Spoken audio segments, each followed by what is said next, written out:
Welcome to the Art of Artisan. Quick shameless plug. I do stream occasionally on Twitch, so if you want to watch that, I've got a link down in the description. But today we are going to be playing a mid-range deck. There are no synergies here. There's no cool combo, no general game plan besides outvalue the opponent.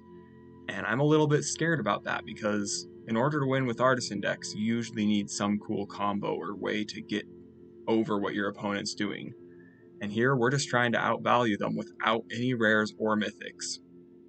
So let's talk about the deck and talk about some of the cards, why they're good. First are our card draw cards. Spirited Companion draws a card when it enters the battlefield. Inspiring Overseer draws us a card and gains us a life. Blossom Prancer draws us one of the top 5 cards of our deck if it's a creature or enchantment, so this usually is just draw more gas. And out of these, they're not the best bodies, although a 4/4 reach can be significant, but they are just good for clogging the battlefield. Phyrexian Missionary, kind of a similar idea, except it's drawing from our graveyard. If we pay 4 mana for it, we're almost always paying 4 mana for this.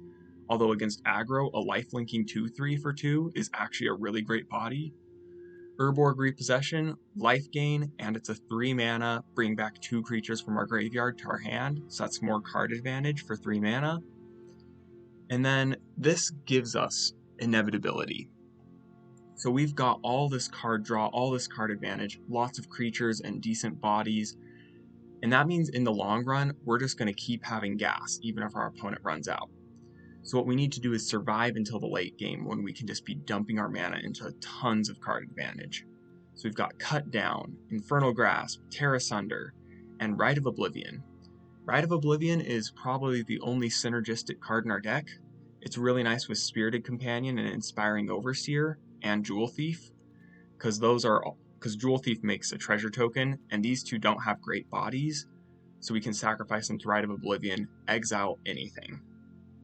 Then rounding out our deck, we've got some curve filling, Lunarch Veteran, a little bit of life gain, something to do on turn 1. Jewel Thief helps us with Rite of Oblivion, helps us with our mana fixing because we're trying to do 3 colors today. And then Rise of the Ants as our finisher. I thought this card was bad, but I've been playing it in this deck and it has felt surprisingly good. It closes out the game relatively quickly, and when you start chaining Rise of the Ants, flashback, flashback, then that's just too much for some opponents to handle. Lots of tap lands in our mana base. Almost half of our lands are tap lands. I think even more, perhaps. Yeah, exactly half of our lands are tap lands. And that is Abzan Midrange. A slow, grindy deck. We're going to see if we can keep up with all the rares and mythics of the format. So let's get to the games and see if it can do that. Game 1 with Abzan Midrange versus Likosima. And we've got all 3 colors of mana. We've got a turn 1 play into a turn 3 play. I think this is pretty keepable. Rite of Oblivion and Jewel Thief is a really nice combo. So we can just get rid of that treasure token. And having good mana is so important in this deck. We have no cards that cost 2 colors of anything except for Blossom Prancer and Rise of the Ants, so we are going to be grabbing green mana this turn. Our opponent looks like they're on blue-white. Oh, JeskAi. Something at least 3 colors. Probably going to be some sort of control pile. I'm expecting counter spells. So we're going to lead off with Inspiring Overseer, I think. Okay, no counter spells. No spells in general. Our opponent's playing a heavy deck, whatever it is. This cut down is looking like it's not going to do much. And nothing from the opponent. We play our land. Okay, they've got something finally. We swing in.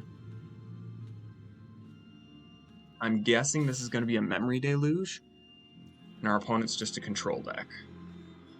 Against control, I think we can do decently just because of the card advantage, but we'll see if we can keep up. I need to keep track of when our opponent reaches 7 mana, because as soon as they reach 7 mana, Hullbreaker Horror is going to be an option. And if our opponent casts Hullbreaker Horror, we need to Rite of Oblivion it pretty much immediately. Temporal Firestorm. Yeah, JeskAi Control. 5 damage to everything. We'll play a Forest and Blossom Prancer. Hit another Blossom Prancer, please. That's like our worst creature. At least we hit something, though. Pass to the opponent. Yeah, our removal is looking real bad now. Our opponent may not be playing creatures, which would be rough for us. Is there a chance this is Hinata?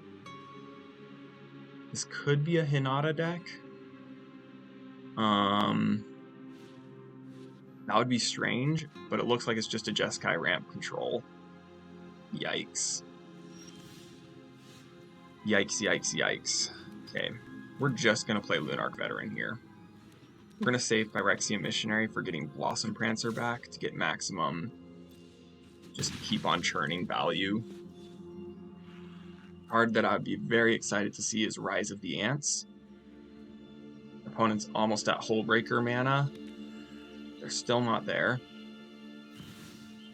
Sanctuary Warden. Okay. Are they going to make a creature? Probably. Seems like the right choice. We will cut down that creature because we're not going to be using cut down on anything else. We'll play a Swamp. And we'll fire off our first Rite of Oblivion on the Sanctuary Warden. Sacrificing this. Okay, one threat dealt with. And we really want our opponent to remove our Blossom Prancer so that we can get value out of Phyrexian Missionary. They can waste time doing it.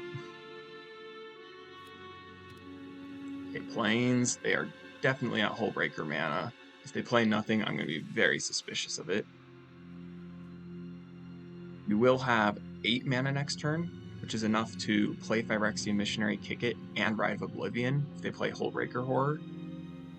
So if we swing in, they probably Hullbreaker, block Blossom Prancer, and never mind, they're playing Teferi.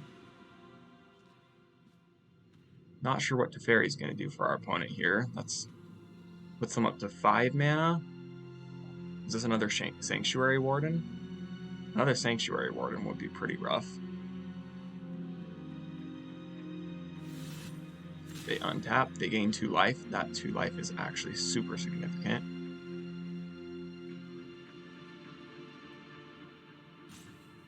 And then is this Sanctuary Warden's actually 6 mana, right?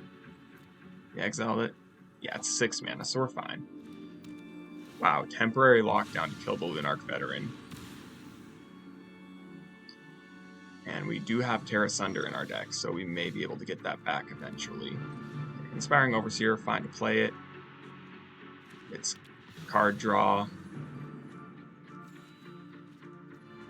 Jewel Thief, I'm going to save in hand. We really don't want to overcommit to the board here. Actually, this is a tough choice. So Teferi, we do not want to ultimate. Nor do we want it to take down. Okay, yeah. We're just going to swing at Teferi.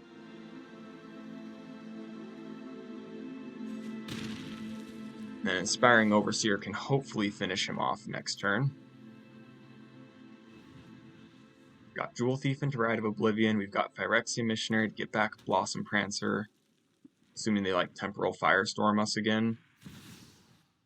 Intrepid Adversary. That's fine. That's very fine, especially if they dump all their mana into it. Yikes. 6/4 lifelink, not going to cut it. They do get 2 mana here, but I don't think that's going to be enough to kill Inspiring Overseer. Hopefully not. Okay. They have nothing as well. So we Jewel Thief. Then Rite of Oblivion. Hope they don't have a sweeper. I feel like they would have dropped the sweeper if they had one, and they wouldn't have dropped the creature. So we'll just Rite of Oblivion that. Okay, good, it resolved. If it didn't, we would be in such big trouble right now. Tilt a fairy, swing at the opponent. And play the land. You never know how much mana you're going to need in a turn with this deck. You can actually have some crazy turns where you need a ton.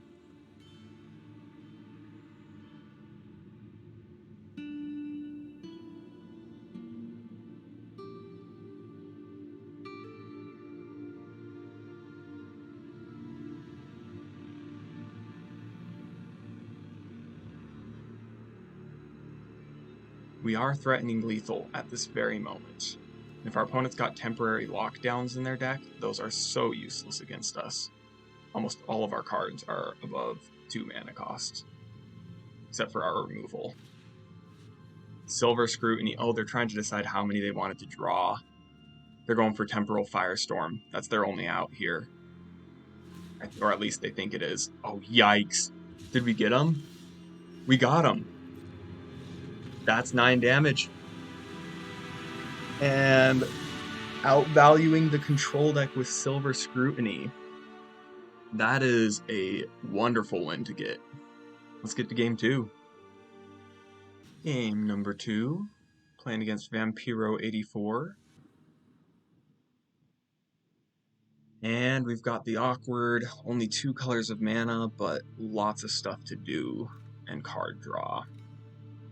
This is a pretty good hand to keep. We'll just hope our opponent's not super aggressive. We should be able to draw ourselves out of this.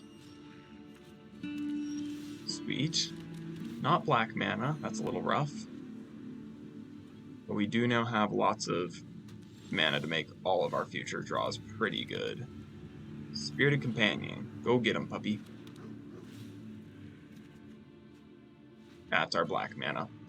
We're not going to play it yet, but...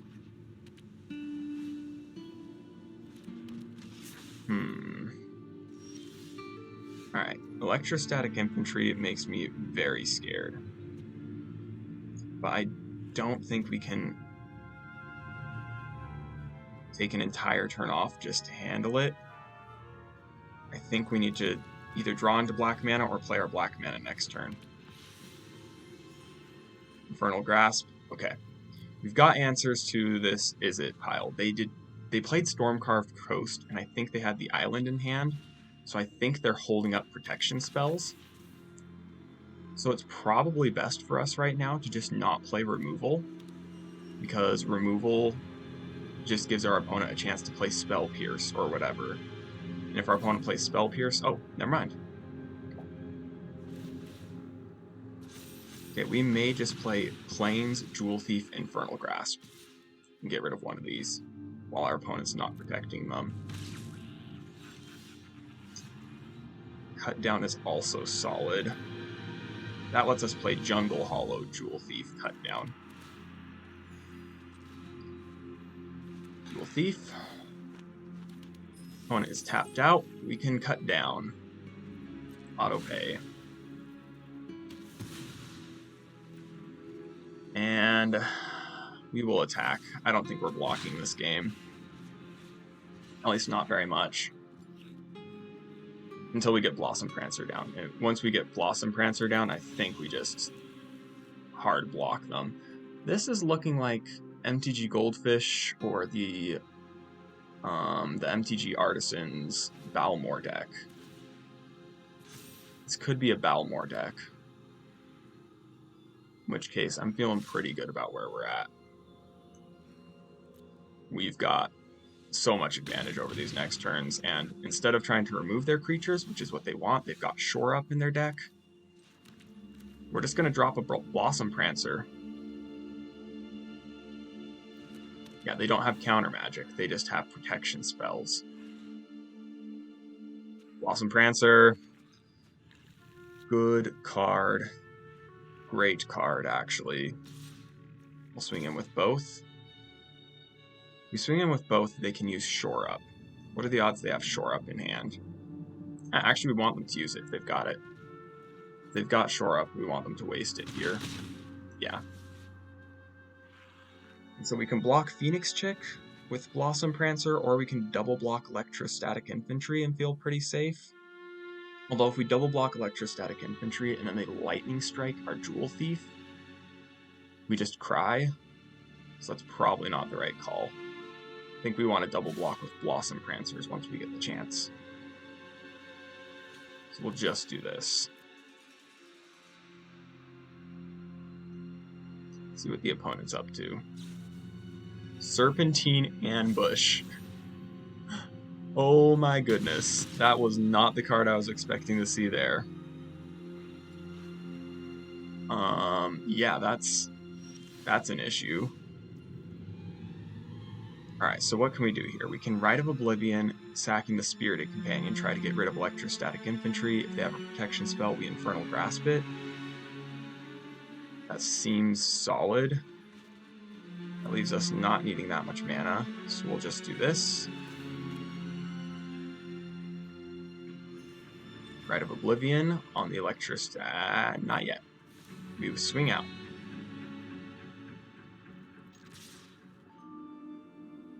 See if they fire off a Shore Up as protection. They fire off a Shore Up. Okay, they were thinking about it, which means they definitely had Shore Up. Oh wait, we don't have double black. Oh, we don't have double black. Okay, we're gonna have to do this and then try and kill it next turn. Hope they have Spell Pierce instead of Shore Up, but they've definitely got something at instant speed. Oh, they have nothing. They have nothing. Serpentine Ambush, probably. This is just a Serpentine Ambush deck. Okay.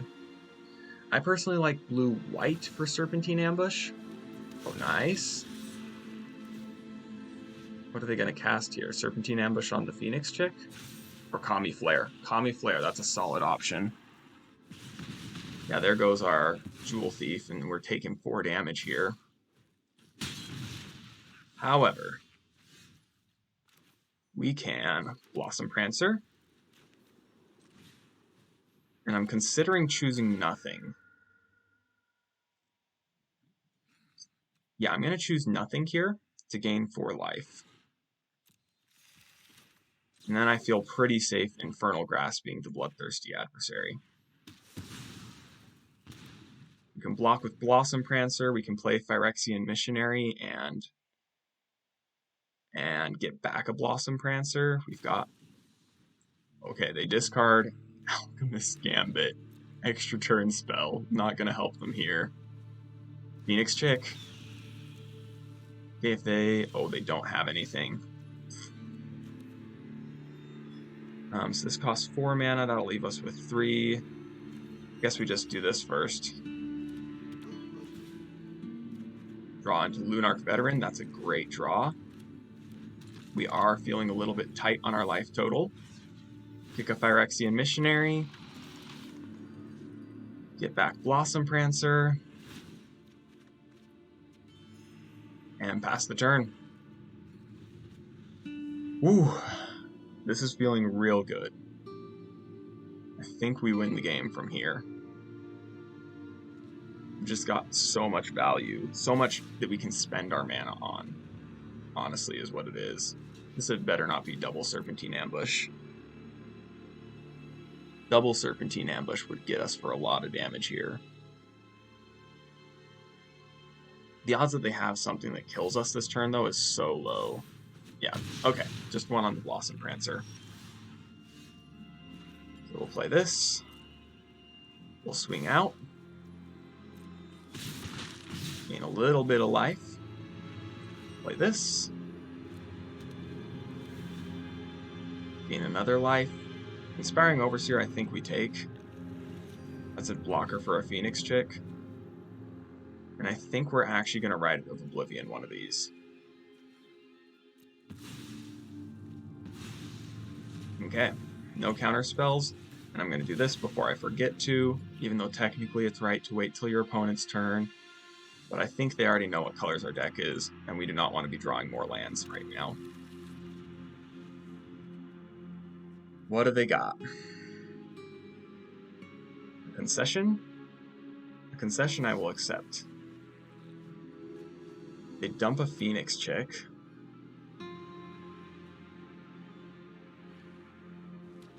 Play a land. They don't have it. There's nothing that kills me here, and we swing back and win. I'll still play it safe. Blossom Prancer. Serpentine Ambush. Yep. I guess we shouldn't have blocked. We had lethal. But that's okay. We can just get back Blossom Prancer. Urborg Repossession. Let's get back 2 of them, in fact. Gain a little bit of life in the process. Play that out. Yeah, this game's over. Our opponent's just letting it play out for some reason.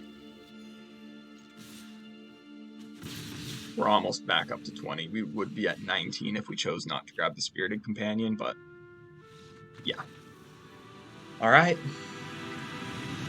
Solid game against an aggressive deck. So we just beat Control and we beat an aggro. All we've got left to do is beat Midrange. Let's go to game 3. Alright. Game number 3 against G-Rex. And we've got all 3 colors of mana. We've got tap lands galore and not guaranteed lots of mana. But we do have removal. We can't get Rite of Oblivion down unless we... I'm going to keep... We're on the draw. We're on the draw, so I can hope. Getting any untapped land here is pretty solid, especially a forest. Okay, we're going to be slow against black aggro. That's going to hurt a lot. Yeah, we're going to need our life gain very quickly. End turn. Black-red. Okay, we're facing Rakdos something. Their only red source hurts them, but we are not exactly a deck that puts pressure on our opponent's life total. Underdogs galore. Rise of the Ants. Alright. Draw us into something. We need something, pup. Perfect. Okay, that lets us Rite of Oblivion one of these. And then we may be so desperate that we just Urborg Repossession back our Spirited Companion, depending on if we draw land. I'm drawing a Plains here. Incredible draw. Oh, shoot. I think we discard a Rise of the Ants. We're not getting to that this game, I don't think. I think we're dead first. Opponent's going to be at 4 mana. Attack Obnixilis. Hit him for 1. Oh, we can't even Urborg Repossession back. Oh well. Rite of Oblivion. We gotta get rid of this underdog. Or do we get rid of Obnixilis? Is Obnixilis the bigger threat? That's actually a tough call, because Blossom Prancer can just wall out these tenacious underdogs if we draw another land, this time untapped. We've got a fair number of untapped lands. Yeah, I'm gonna go risky here. This is very risky, but next turn we can at the very least Phyrexian Missionary back a Spirited Companion and have a 2/3 lifelinking blocker. That should be decent, even if it dies to cut down. But drawing any untapped land would be super duper solid here. And our opponent not having Shieldred. Shieldred wrecks us.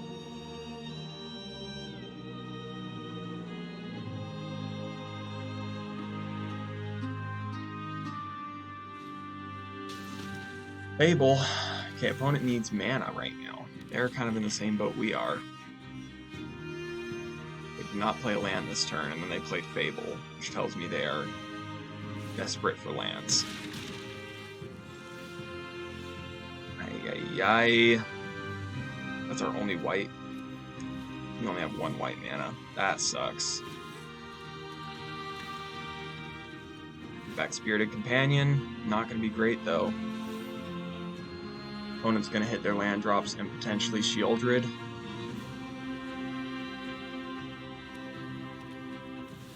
Shieldred, yep, that's the card that wins them the game.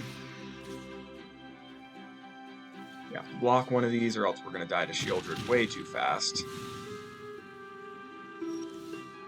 There's the land. Yeah, I get it, I'd take a damage. I think I have to Infernal Grasp Shieldred. Go down to 3. And then play Spirited Companion to chump block a Tenacious... Oh shoot, they can do a second underdog. They can do multiple underdogs. So I have to Spirited Companion here. Draw a Forest. Urborg Repossession is not going to be enough here. Our opponent just blitzes back an underdog and we're dead. I needed to Blossom Prancer. Well, no, because then opponent just swings in with Shieldred and we don't have the blockers. Yeah, well, that was a dead no matter what we do sort of situation. We just started off too slow. Oh, Flame Blessed Bolt does it too. Swings in, we take it, and we die. Yep. I feel like we were actually kind of close to stabilizing there. If we could start slamming Blossom Prancers and gaining 4 life every turn, and may potentially get to Rise of the Ants. But we were just a little bit too slow. On to game number 4. Game number 4 versus Senjay. And we've got a very slow, but we go first, and we have so much stabilization power in Blossom Prancer hand. No removal, but I think we keep this. This seems actually pretty good to me. Leading off with the Scoured Barrens. Sweet, opponent's playing slow. Okay. We don't want 3 Blossom Prancers. We may by the end of this game, but right now, that's not the most exciting card to draw. Willow-Geist. Opponent's playing Mill. Self-Mill, that is. We're going to have lots of every color except for black. And I don't want to draw more lands, so I'm just going to get the swamp out of our deck now. Willow-Geist likely going to grow. So I'm going to just swing in, offer the trade. So our opponent's not going to take it, and they're probably not going to want to swing in with Willow-Geist. Oh, maybe they did. And they're probably not going to have a 0-power Willow-Geist. Yeah, made the right call swinging in. Question is, how are they triggering these Willow-Geists? We're about to start slamming 4/4s, but against something that can grow really big, that's not saying much. Graveyard Trespasser, exiling from their own graveyard, I guess. Yeah, cut down. Grows the Willow-Geist, that's a good play. Okay, Graveyard Trespasser and Willow-Geist. I've not seen that synergy, but it looks pretty good. Blossom Prancer. Definitely dodges cut down. We gotta do it. We gotta go all 4 Blossom Prancers. Show off how good this card is. Liliana of the Veil.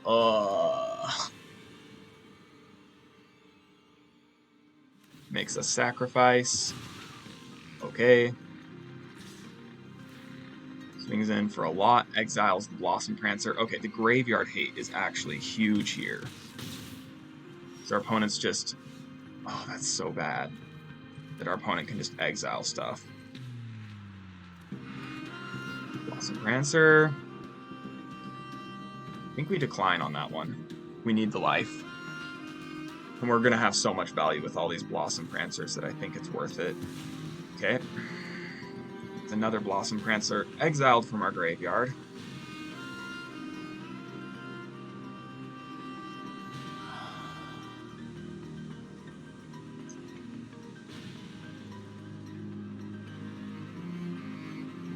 This is a tough choice. I think we discard the Plains. Tenacious Underdog. Nice. They exile from their own graveyard, hitting us for 9. I should have discarded Blossom Prancer, probably, come to think of it. Blossoming Sands. That's life gain. Blossom Prancer. That puts us up to 10. Yeah, we're going to keep declining. We've got Urborg Repossession in hand. That's going to be our life gain. If they have a removal spell, then they just swing in and Graveyard Trespasser exiles it. And then they win the game. Oh. Oh my goodness. Can we pull this off? Oh no, we can't. They exile there. And that's exactly enough. Because Liliana died.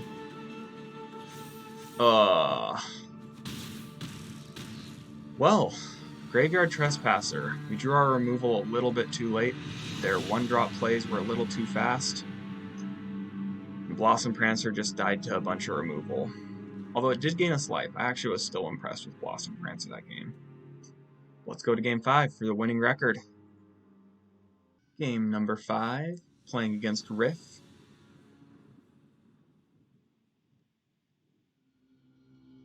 And we've got removal. We don't have much else.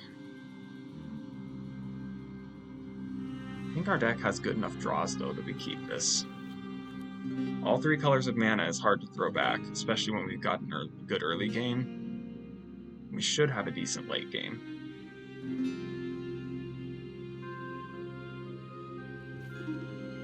Yeah, play the land.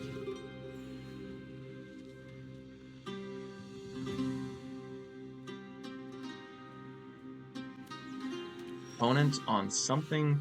Okay, that's a good draw. Something red, green, white. Let's play Blossoming Sands, get the life gain.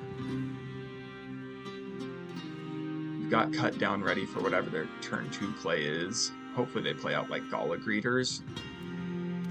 Anything that we can, yeah, cut down immediately.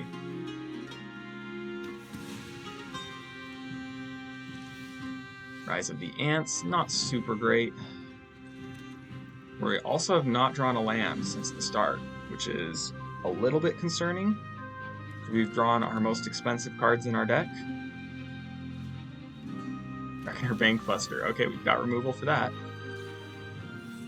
And we will be happy to just remove that. Not let our opponent get any value. Okay, draw us a land, Inspiring Overseer. We need a land. Urborg Repossession. Do we have a... Nope, no Evolving Wilds in the graveyard. Okay, Patchwork Automaton, good old Patches. I'm interested in what our opponent's deck is, because that is not a card I would have expected from them. Sticky Fingers. Yeah, that's a land. Not a land we can immediately use. But it is another black source. And we have 2 of each color, so we're pretty good for the rest of the game as far as colors go. Our opponent's going to want to get... What is our opponent doing? They're a treasure deck, it looks like, but Patchwork Automaton does not work with treasures. It only works on casting spells. I think we actually just play out Phyrexian Missionary and be ready to block. I definitely think this is a deck that we beat in the long run, unless they're playing Rabble Rousing. So just having blockers for our opponent might be the most important thing here.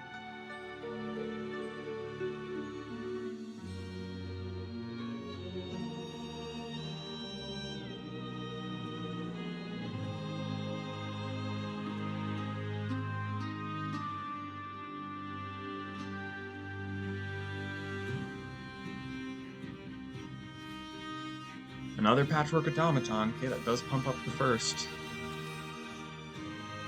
But we will double block it. Sticky Fingers. Alright, double block.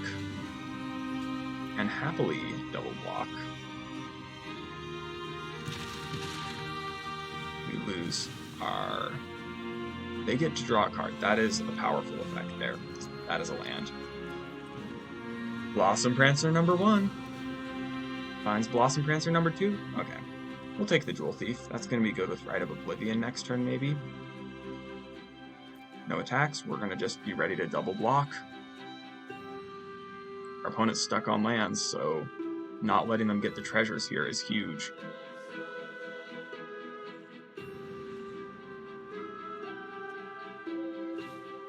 Lizard Blades. Okay. Opponent's deck is interesting, to say the very least. Reinforced Ronin, okay. Just to trigger the Patchwork Automaton. Very nice, I love that. We're going to Jewel Thief into Rite of Oblivion on the Lizard Blades, maybe? Or do we just save up Rite of Oblivion for Patchwork Automaton? And I think we need to. Is there anything we need to get out of our graveyard? Evolving Wilds and Inspiring Overseer. We could grab both and play Evolving Wilds. And then we'd have 6 mana next turn, which is not enough to Jewel Thief, Rite of Oblivion, Patchwork, Automaton. So I think we just drop another Jewel Thief.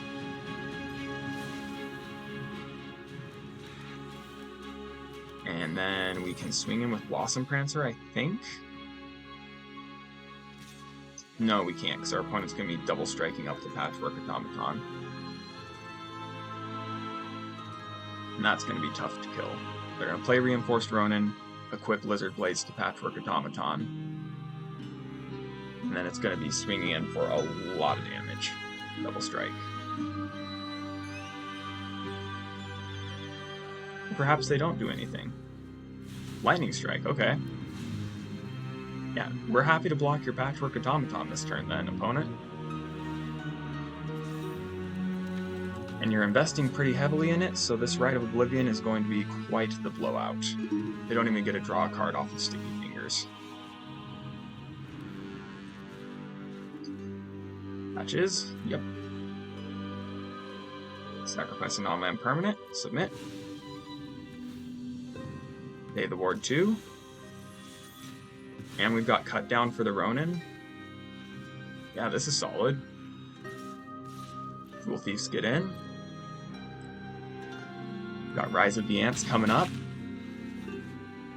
Last turn. Alright, opponent's hitting their land drops finally. Reckoner, Bankbuster. Whatever. Not too worried about that. They pass. Okay, so just gonna Reckoner, Bankbuster move here. We get Spirited Companion, which we will fire off. Draw a card. Phyrexian Missionary is okay. Makes me a lot happier to like swing in with Blossom Prancer and such. Urborg Repossession. Get back Inspiring Overseer, and Evolving Wilds lets us play Rise of the Ants next turn. Phyrexian Missionary lets us keep just looping Blossom Prancer. I'm going to take the Missionary.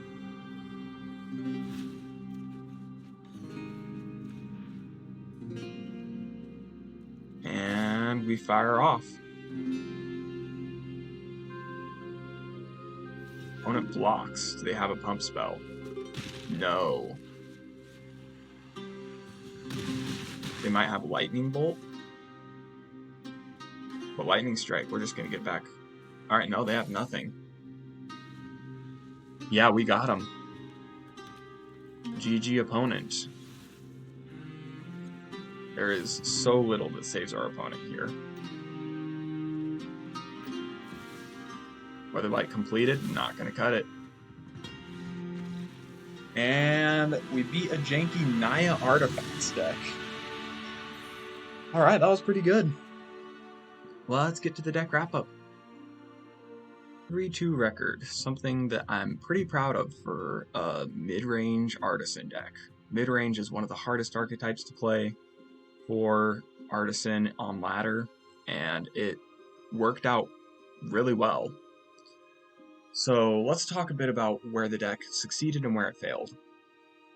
The life gain of this deck was actually pretty significant against the Izzet Blitz deck, where they were playing Serpentine Curves and such.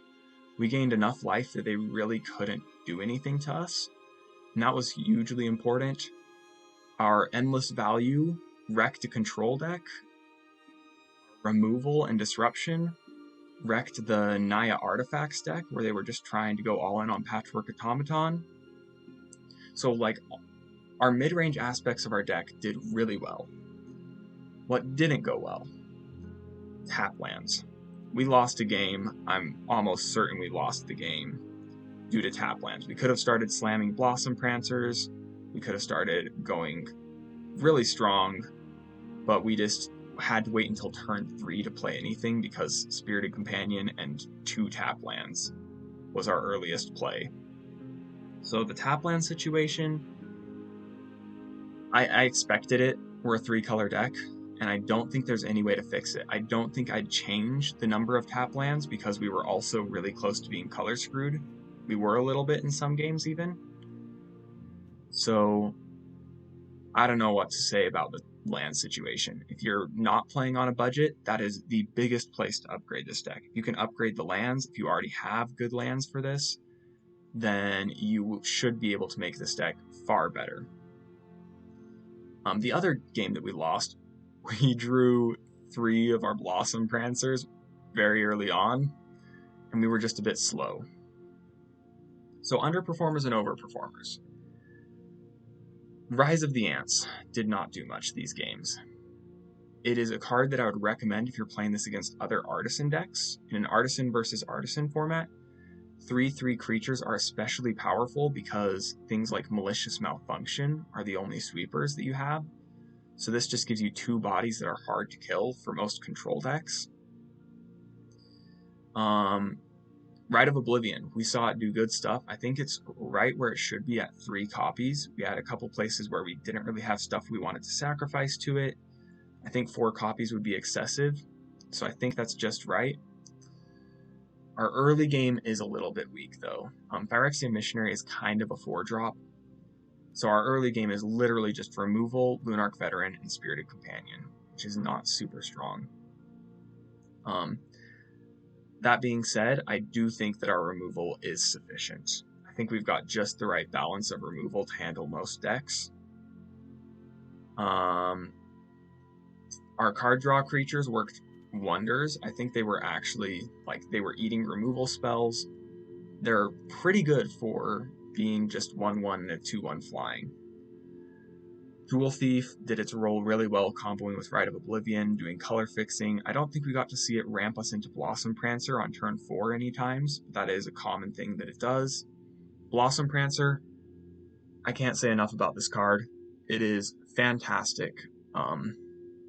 It's definitely an Artisan-only card. There's probably better options like Renin 7 if you want just a value card that gives you a big reaching creature. Renin 7 is definitely the better option. But for Artisan, this card just, it stonewalls so many things, and the reach is so relevant right now. So I recommend that card. If I were to make changes for playing on ladder, I might add another Cut Down, another Infernal Grasp, another Lunarch Veteran, and cut 3 Rise of the Ants, and just hope that the value of our draw creatures will be good enough to close out the game. That's Abzan Midrange. Thank you so much for watching the video, everyone. I hope you enjoyed the deck, and I hope you keep enjoying Budget Magic.